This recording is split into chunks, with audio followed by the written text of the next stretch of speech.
మేడ్చల్ జిల్లా Jeedimetla ESI dispensary ముందు ఆందోళనకు చేశారు రోగులు. డాక్టర్లు సిబ్బంది టైంకు రాకపోవడంతో తీవ్ర ఇబ్బంది పడుతున్నామని ఆవేదన వ్యక్తం చేశారు. అరగంట ముందే డిస్పెన్సరీ మూసివేస్తున్నారని ఆరోపిస్తున్నారు. మందులు కూడా పూర్తిగా ఇవ్వడం లేదన్నారు. ఈఎస్ఐలో కార్మికులకు సకాలంలో వైద్య సేవలు అందడం లేదని ఆందోళన వ్యక్తం చేశారు. ఏంటంటే సాటర్డే ఇక్కడ ల్యాబ్తో ఇక్కడ తొందరగా బంద్ చేస్తారని తెలియదు సార్ మాకు, కానీ సాటర్డే రమ్మన్నారని చెప్పి మాకు డేట్ వేశారు. మేము ఆల్రెడీ చూపించుకోవడానికి ఓపీకి వెళ్తే ఫుల్ లైన్ ఉంది. వాడు గసిరేస్తున్నాడు అక్కడ ఉంటే. ఏందండి ఎంతమంది వస్తారు, లైన్ గరండి అనుకుంటే వాడు చిరాకు పడుతున్నాడు. గేట్ వాచ్మెన్ చిరాకు పడతాడు. సరే అని ఓపీ తీసుకొని మేడం దగ్గరికి వెళ్తే మేడం ఏమంటుంది, సాటర్డే హాఫ్ డే బంద్ కదా అని బంద్ చేస్తున్నాం మేము అని చెప్పి ఆమె డేట్ వేసి ఇచ్చింది. సాటర్డే బంద్ కదా, మరి మీరు సాటర్డే డేట్ ఎట్లా వేస్తారండి? 2-3 వీక్స్ నుంచి సాటర్డేనే వేస్తుంది, మరి బంద్ కదా, అప్పుడు ఎందుకు డేట్ వేయాలి మీరు? వచ్చి మేము లైన్లో నిల్చుంటే అక్కడున్న ఆయమ్మలు కూడా అమ్మ లైన్గా నిలబడండి, అది చేయండి, ఓకే ఒప్పుకుంటాం, మేము లైన్గా లేము, ఒక్కొక్కరు ప్రాబ్లం ఉంటుంది కనుక అక్కడ అటు ఇటు ఇదవుతుంది, సరేలే మేము అర్థం చేసుకుంటాం.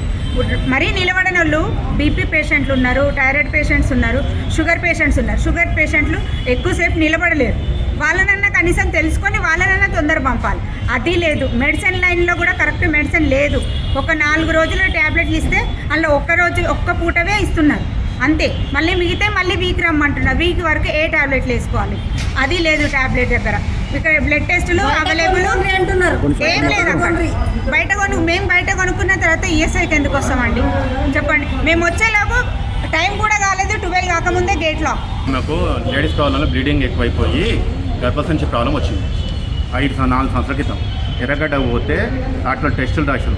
ఈ వారం సీనియర్ డాక్టర్ టెస్ట్ రాస్తే మళ్ళీ టెస్టులు వచ్చిన తర్వాత జూనియర్ డాక్టర్ ఉంటుంది. మళ్ళీ జూనియర్ డాక్టర్ మొత్తం ఎక్స్ప్లెయిన్ చేసిన తర్వాత సీనియర్ డాక్టర్ వచ్చిన తర్వాత అన్నమాట. ఇట్లా 3 ఏళ్ళు అయింది. 3 ఏళ్ళు అయ్యి మెరినా ట్యూబ్ ఎత్తే పోయినాక కూడా వాళ్ళు ఎమర్జెన్సీ లేరు, ఇంజక్షన్లు ఇచ్చి బ్లీడింగ్ తక్కువ చేసి కదా మళ్ళీ పోతే మళ్ళీ సీనియర్ డాక్టర్ ఉండదు, మళ్ళీ జూనియర్ డాక్టర్ ఏం చేస్తారు, మళ్ళీ స్టోరీ అని తిన్న తర్వాత అమ్మ 40 గోళీలు వేసుకో, మేడం వచ్చినాక మళ్ళీ మాట్లాడుకో.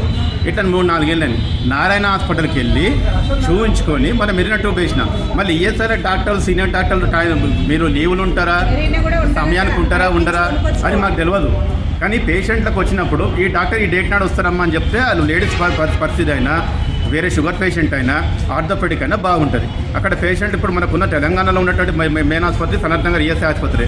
పేషెంట్లు ఎక్కువ ఉన్నప్పుడు మరి పరిస్థితి ఎట్లుంటుంది? మధ్యాహ్నం 1 గంట తర్వాత ఓపీ బంద్ అయిపోతుంది అక్కడ.